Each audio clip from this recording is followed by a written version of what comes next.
اعوذ باللہ من الشیطان الرجیم بسم اللہ الرحمن الرحیم اللہم فقہنا فی الدین۔ آج ہم پارہ نمبر 29 پڑھیں گے۔ کل میں نے آپ سے سوال کیا تھا کہ توبۃ النصوح کسے کہتے ہیں، جس کا سورہ تحریم میں ذکر تھا۔ توبۃ النصوح کہتے ہیں ایسی خالص توبہ جس میں کوئی ریا نہ ہو، کوئی نفاق نہ ہو، سچے دل سے بندہ اپنے گناہوں پر شرمندہ ہو اور اللہ کے سامنے عاجزی کے ساتھ گڑ گڑائے، لیکن اس کے ساتھ ساتھ اس نے یہ عہد بھی کیا ہو کہ آئندہ وہ یہ گناہ نہیں کرے گا۔ ہاں، البتہ اس کا تعلق کسی انسان سے ہے، کسی کا حق مارا ہے، کسی کے ساتھ زیادتی کی ہے، اس کی تلافی ضرور کرنی ہوگی۔ اس کے بعد پھر ہم اپنا سپارہ شروع کرتے ہیں۔ ابتدا ہوتی ہے سورہ ملک سے، عذاب سے بچانے والی سورت۔ جیسے کہ میں نے پہلے بھی ذکر کیا تھا کہ ان تمام صورتوں میں سمجھنے کی بات یہ ہے کہ یہ صورت مجھے ایسا کیا سبق دے رہی ہے کہ میں اس عذاب سے بچ سکوں، جب مجھے قبر کے عذاب سے بچا لے گی، کیا سیکھوں گی میں اس صورت سے۔ ابتدا ہی ہوتی ہے فلسفہ زندگی سے۔ بہت بابرکت ہے وہ ذات، ہر چیز پہ قدرت رکھنے والی، اس نے تمہیں پیدا کیا، موت دی، زندگی دی، امتحان گاہ بنائی۔ اصل میں یہ جو دنیا میں آنا اور یہ جو دنیا سے جانا ہے، یہ تمہارا امتحان ہے، اور وہ یہ دیکھنا چاہتا ہے کہ کون اچھے عمل کرتا ہے۔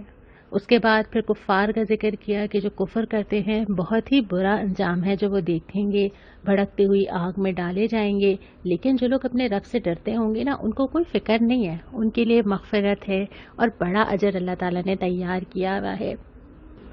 اس کے بعد ایک بڑی ہی پیاری آیت ہے، انسان کا ذکر کرتے ہوئے ایک سوال اٹھایا ہے کہ کیا وہی نہ جانے گا جس نے پیدا کیا ہے۔ جس طرح ایک ماں کے خلوص پہ کوئی شبہ نہیں کیا جا سکتا نا، جس نے پرورش کی ہے اس سے زیادہ کوئی بے غرض ہے ہی نہیں، تو وہ اللہ جس نے پیدا کیا ہے، کیا وہ خیرخواہی نہ چاہے گا؟ کیا وہ بہترین راستہ نہ بتائے گا؟ کیا وہ نہیں چاہے گا کہ تم جان لو کہ تمہیں کیا کرنا چاہیے؟ اور اس کے بعد پھر ذکر کیا ہے کہ دیکھو آسمان اور زمین اور ساری چیزیں جو اس میں موجود ہیں وہ تمہارے تابع کی گئی ہیں، تم اس کو استعمال کرو، تمہارے لیے ہی تو بنائی گئی ہیں ساری چیزیں۔ لیکن جو کام کرنا ہے وہ یہ یاد رکھنا ہے کہ یہ ساری چیزیں تھوڑی دیر کی ہیں، اور آخرکار تم نے اپنے رب کے پاس جانا ہے، اور وہ جو امتحان گاہ ہے جس کے لیے تمہیں بھیجا گیا ہے اس کا رزلٹ دیکھنا ہے۔ اس کے بعد پھر سورہ قلم آ جاتی ہے، مکی صورت ہے۔ نبی کریم صلی اللہ علیہ وسلم کے اخلاق اور مقام کی گواہی اللہ تعالیٰ نے دی ہے۔ گویا آپ صلی اللہ علیہ وسلم کو تسلی دی ہے کہ آپ کے اخلاق اور کردار کے حوالے سے جو باتیں کی جا رہی ہیں، آپ کو ان سے لوگوں کی سرٹیفکیٹ کی ضرورت نہیں ہے، اللہ گواہی دیتا ہے۔ اور پھر یہ ہدایت بھی کی گئی ہے کہ دیکھیے جو لوگ آپ پہ دباؤ ڈال رہے ہیں، جو ان کے اندر صفات ہیں، جو کہ وہ فساد پھیلانے والے ہیں، آپ ان کے دباؤ میں نہ آئیے۔ اور پھر باغ والوں کی مثال جیسے سورہ کہف میں دی گئی تھی کہ ایک ہی باغ میں دو لوگوں کا دو رویہ، شکر کا اور کفر کا، اسی کو دہرایا گیا، اور پھر وعدہ کیا گیا ہے ان لوگوں کے لیے جو اس دین کے لیے مشکلات اٹھا رہے ہیں، جو تعداد میں تھوڑے ہیں، جن کو دین پہ چلنا مشکل لگ رہا ہے، ان سے فرمایا کہ تمہارے لیے جنت تیار ہے، اور جو لوگ تمہیں پریشان کرتے ہیں اس پہ پریشان ہونے کی ضرورت نہیں، وہ تو اللہ کا کام ہے، اللہ کو جس سے نمٹنا ہے، جیسے نمٹنا ہے اللہ نمٹ لے گا، تمہیں صبر سے اپنے کام میں لگے رہنا ہے۔ سو حضرت یونس کی مثال کا ذکر کر کے پھر ہدایت یہ کی گئی ہے کہ تمہیں صبر سے کام کرتے چلے جانا ہے، بے صبرے نہ ہوئیے، صبر کیجیے۔ اس کے بعد پھر سورہ حاقہ آتی ہے۔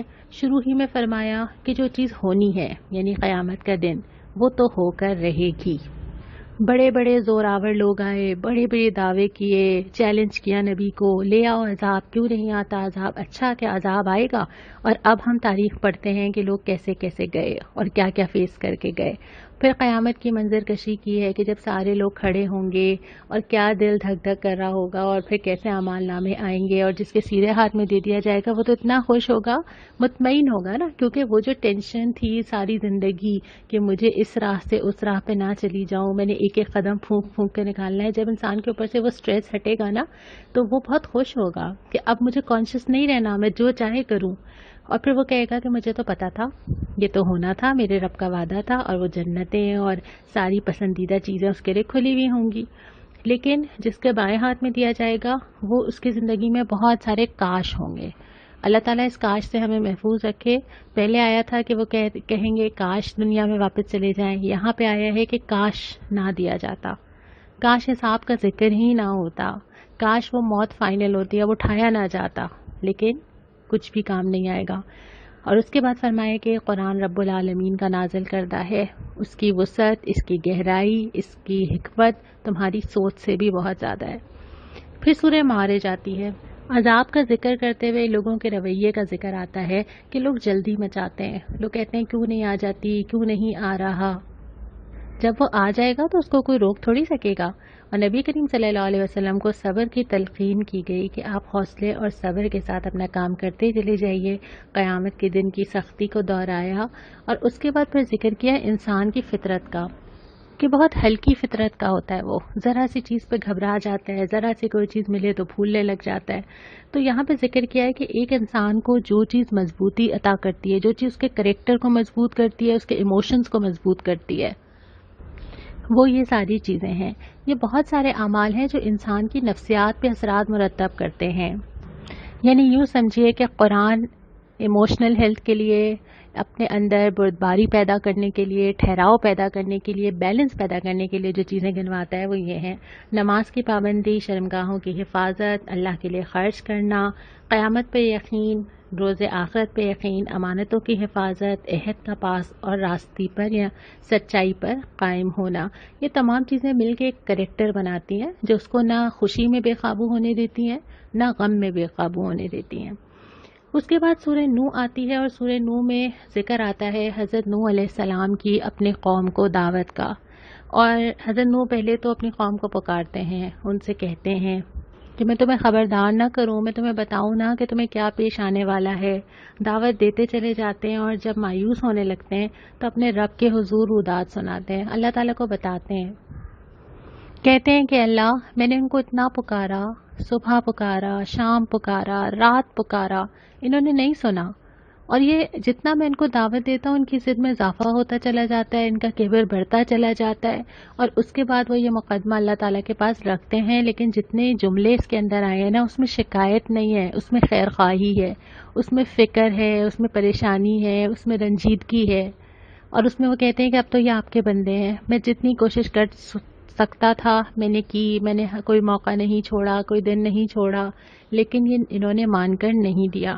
اور آخر میں پھر پہلے تو اس قوم کا مقدمہ اللہ تعالیٰ کے حوالے کر دیتے ہیں کہ یہ قوم ہے اور آپ اس کے ساتھ جو معاملہ مناسب سمجھیں، اور اس کے بعد دعا کرتے ہیں کہ اللہ ہمیں بخش دے، مجھے بھی، میرے والدین کو بھی، اور تمام مومنین کو بھی۔ اور پھر اللہ تعالیٰ نے تو وعدہ کیا ہے نا کہ اللہ تعالیٰ نے کتنے قصے ہمیں پڑھا دیے کہ اللہ پہ مومنین کا حق ہے کہ اللہ تعالیٰ ان کو بچا لے، اور اللہ تعالیٰ بچاتا رہا ہے۔ اس کے بعد پھر سورہ جن آتی ہے۔ نبی کریم صلی اللہ علیہ وسلم انسانوں اور جنوں دونوں کے لیے مبعوث کیے گئے تھے۔ یہ قرآن دونوں کے لیے آیا تھا، دونوں سنتے تھے، دونوں ہی ایسی مخلوقات ہیں جن کو اللہ تعالیٰ نے اختیار دیا ہے کہ وہ کون سا راستہ اختیار کرتی ہیں۔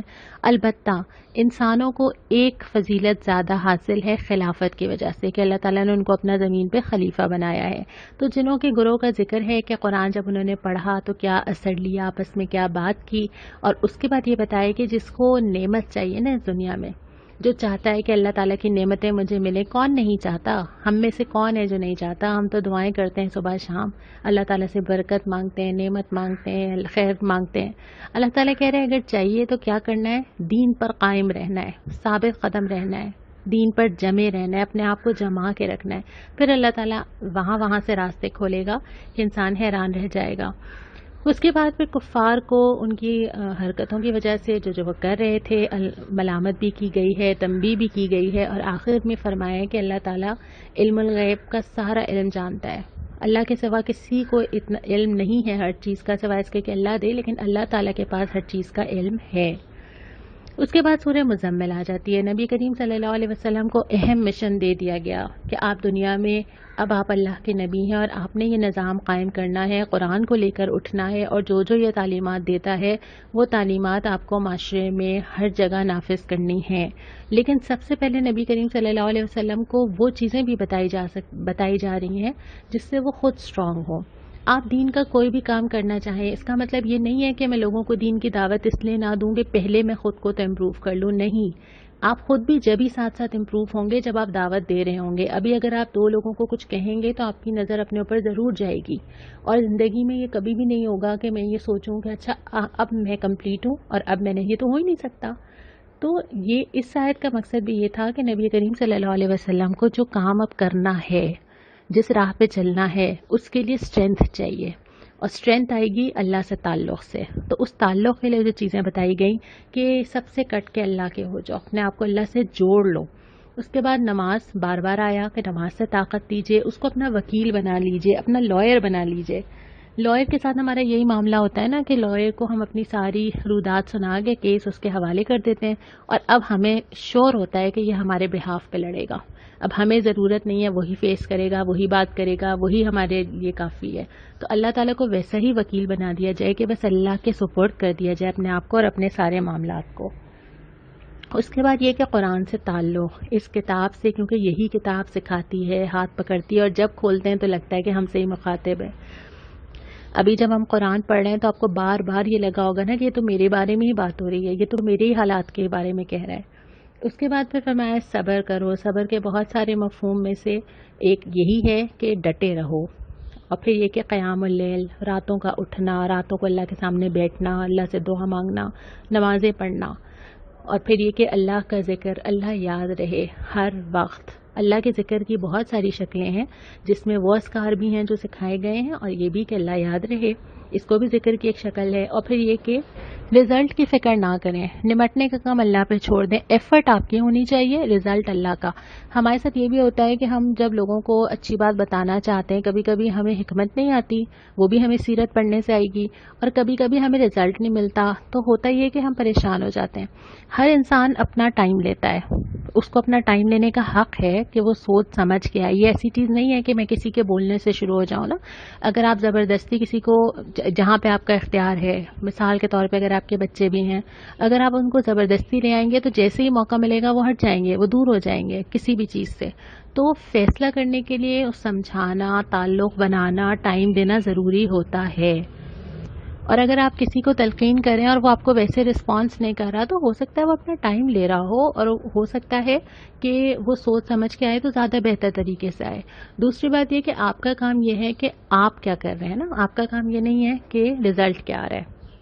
پھر یہ کہ جس کا جی چاہے اپنے رب کی طرف آنے کا راستہ اختیار کر لے. کتاب موجود ہے، ہدایت موجود ہے. اس کے بعد پھر اگلے رکوع میں نبی کریم صلی اللہ علیہ وسلم کو آسانی دی گئی کہ جتنا آپ کے لیے آسان ہو اتنا ہی کر لیجئے. اور اس کے بعد نماز، زکوٰۃ اور قرض حسنہ کی تلقین کر کے آخر میں یہ سارے کام کرنے کے بعد بھی جو چیز آپ کو چاہیے ہوگی نا آخر میں، وہ چاہیے ہوگی اللہ تعالیٰ سے مغفرت. اللہ معاف کر دے، اللہ رحمت کا معاملہ کرے ہم سب کے ساتھ. اس کے بعد سورہ مدثر آتی ہے، اور شروع ہی میں مشن دیا جا رہا ہے. پہلی وحی آ چکی ہے، اقرا بسمی کہا جا چکا ہے، نبی کریم صلی اللہ علیہ وسلم منتظر ہیں، اور اب دیا جا رہا ہے کام جو اگلے 23 سال کرنا تھا. کام یہی تھا، یا ایھا المدثر قم فانذر وربک فکبر. اٹھیے، خبردار کیجیے اور اپنے رب کی کبریائی کو قائم کیجیے. اعلان کر دیجیے کہ اللہ بڑا ہے. اور اس کے بعد یہ بڑائی ہر جگہ قائم ہوگی، ہر معاملے میں، عدالت میں، سیاست میں، معاملات میں، مسجد میں، گھروں میں، ہر جگہ. سب سے اوپر بڑائی کا مطلب ہی یہ ہے کہ جس کو بڑا سمجھ کے جس کی مانی جائے. ایسے تو نہیں اللہ تعالیٰ ہم سے روزانہ اللہ اکبر اللہ اکبر اللہ اکبر، اذان ہو رہی ہے تو اللہ اکبر، نماز میں کھڑے ہو رہے ہیں تو اللہ اکبر، سجدے میں جا رہے ہیں اللہ اکبر، سجدے سے اٹھتے ہیں پھر اللہ اکبر. کیا ہے اس کلمے میں جو بار بار پڑھنا ہے؟ اٹھتے بیٹھتے سجدہ قیام بار بار اللہ اکبر. 5 دفعہ مسجدوں سے پکارا جا رہا ہے اللہ اکبر اللہ اکبر. کیوں؟ تاکہ یاد رہے کہ اب کوئی اور بڑا نہیں ہو سکتا. اور بڑا ہونے کا مطلب یہ ہے کہ آپ کسی اور کی اب مان ہی نہیں سکتے. اب آپ کو سب سے اوپر، سب سے سپیریئر اگر کوئی ذات ہو سکتی ہے، سب سے سپیریئر اگر کوئی فیصلہ ہو سکتا ہے، کوئی قانون بن سکتا ہے، کوئی دستور بن سکتا ہے، کوئی گھر کے اندر معاملات ہو سکتے ہیں، تو وہ اللہ کی مرضی کے بغیر نہیں ہو سکتے. پھر نبی کریم صلی اللہ علیہ وسلم نے ایک کام شروع کیا، اور اس کے بعد ہم سالہ سال دیکھتے ہیں کہ 23 سال میں جا کے یہ مکمل ہوا. پھر یہ کہا کہ جو بھی لوگ مکبرین ہیں ان سے نمٹنے کا کام اللہ تعالیٰ کا ہے. اور اس کے بعد پھر مجرموں کے اوصاف بتائے گئے ہیں، اور 2 بنیادی چیزیں ہیں، نماز نہیں پڑھتے تھے اور مسکین کو کھانا نہیں کھلاتے تھے. ان دونوں کو اگر آپ ایک اس میں کریں تو حقوق اللہ اور حقوق العباد دونوں چیزوں کا ذکر آ گیا. اور پھر فرمایا کہ جس کا جی چاہے اپنی اس نصیحت سے سبق لے لے.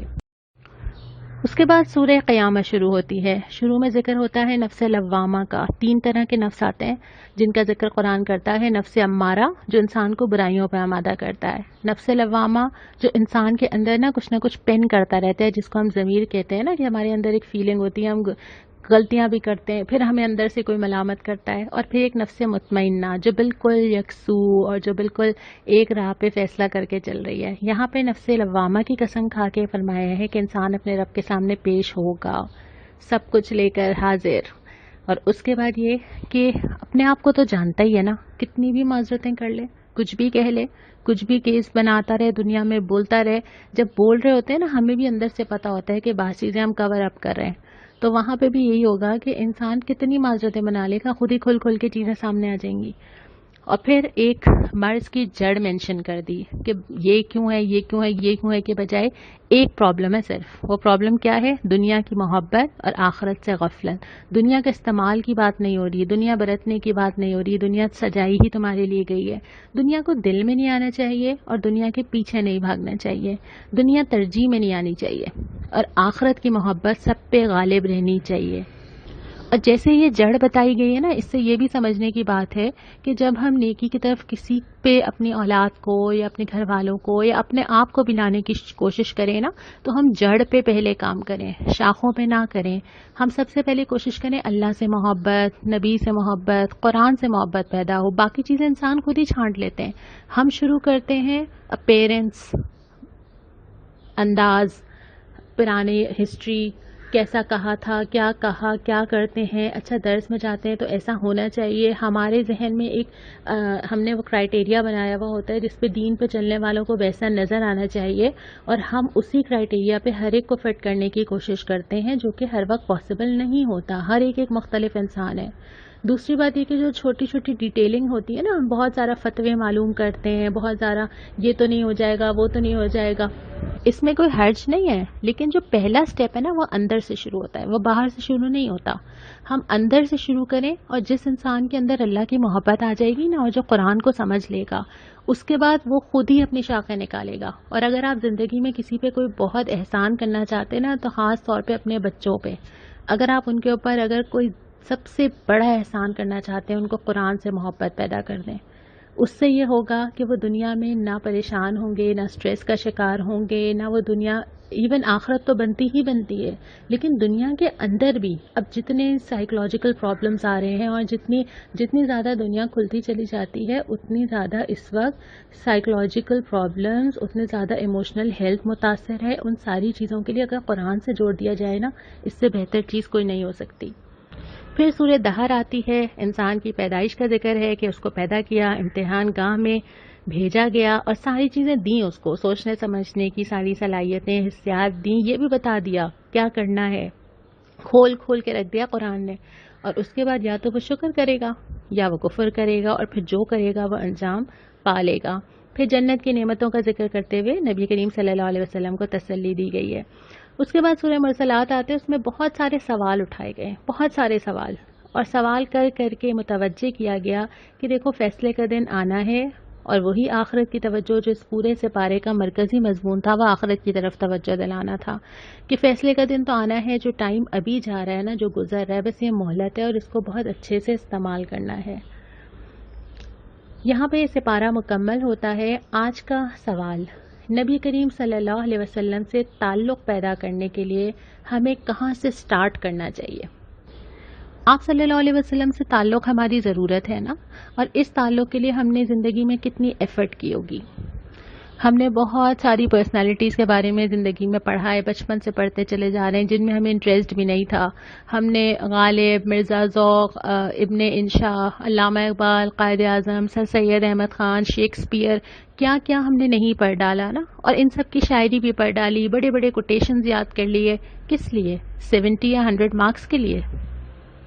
اور ایک چیز پتہ چل گئی، یعنی ان کی پیدائش سے لے کے ان کی وفات تک، ڈیٹ سے لے کے ان کے آباء و اجداد تک، شجرے تک، ہم نے سب رٹ ڈالے.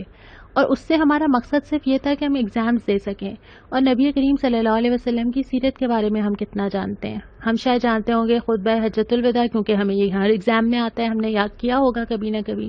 ہم بڑے بڑے واقعات، ہجرت، غار ثور، ہم یہی واقعات جانتے ہیں کیونکہ یہ ہم نے کہیں نہ کہیں اپنی اسلامیات کی بک میں پڑھے ہوتے ہیں. لیکن کیا ہم نبی کریم صلی اللہ علیہ وسلم کی زندگی کے سورہ مدثر سے لے کر آخری وحی تک 23 ایئرز، کیا ہم جانتے ہیں کہ وہ کیسے گزرے؟ 23 ایئرز میں کتنے مہینے ہوتے ہیں، کتنے ہفتے ہوتے ہیں اور کتنے دن ہوتے ہیں؟ وہ کہاں جا رہے تھے، کہاں لگے تھے؟ تو ایئر بائی ایئر کیا ہم جانتے ہیں ہر چیز، کہ کیسے سٹیپ بائی سٹیپ آپ صلی اللہ علیہ وسلم نے شروع کیا اور کہاں تک جا کے پھر ریاست قائم ہوئی تھی؟ نہیں جانتے، کیونکہ ہم نے کبھی اتنا وقت ہی نہیں دیا. لیکن اب ہمیں دینا ہے، اور آپ نے انشاءاللہ یہ سوچنا ہے کہ اللہ کے نبی صلی اللہ علیہ وسلم سے محبت کے لیے مجھے کیا کرنا ہے، کیونکہ محبت پیدا ہونے کے لیے نا جاننا بہت ضروری ہے.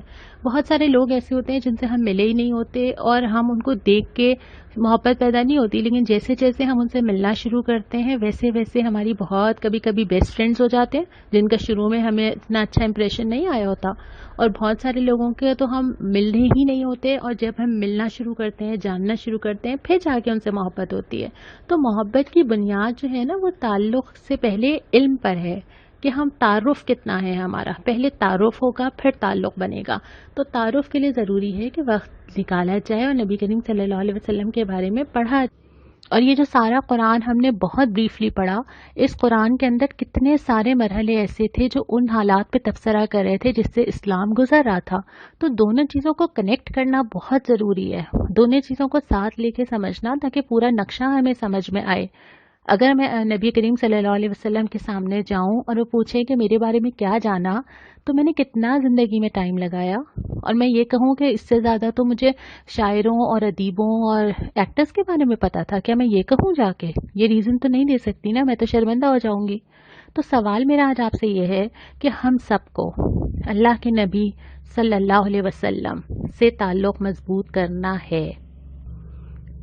اس تعلق کو مضبوط کرنے کے لیے کیا کرنا چاہیے، کیا سٹیپس ہونے چاہیے، اور یہ بھی کہ ہم کیا کریں گے. آج آپ اس کے اوپر غور کریں گے کہ نبی کریم صلی اللہ علیہ وسلم کی سیرت کو جاننے کے لیے، آپ صلی اللہ علیہ وسلم کی بیان کی ہوئی حدیثوں کو جاننے کے لیے مجھے کیا کرنا ہے. یہی آپ مجھے آج لکھ کے بھیجیں گے. آج 2 دعائیں آئی تھیں سورہ قلم 31 32 میں اور سورہ نوح آیت نمبر 28 میں. سورہ نوح کی اس دعا کے ساتھ ہم آج اختتام کرتے ہیں. رب اغفر لی ولوالدی ولمن دخل بیتی مؤمنا وللمؤمنین والمؤمنات ولا تزد الظالمین الا تبارا. میرے رب مجھے، میرے والدین کو، ہر اس شخص کو جو میرے گھر میں مومن کی حیثیت سے داخل ہوا، سب مومن مردوں اور سب مومن عورتوں کو معاف کر دے. ظالموں کے لیے ہلاکت کے سوا کسی چیز کا اضافہ نہ فرما. اللہ تعالی ہم سب کی مغفرت کرے. السلام علیکم ورحمۃ اللہ.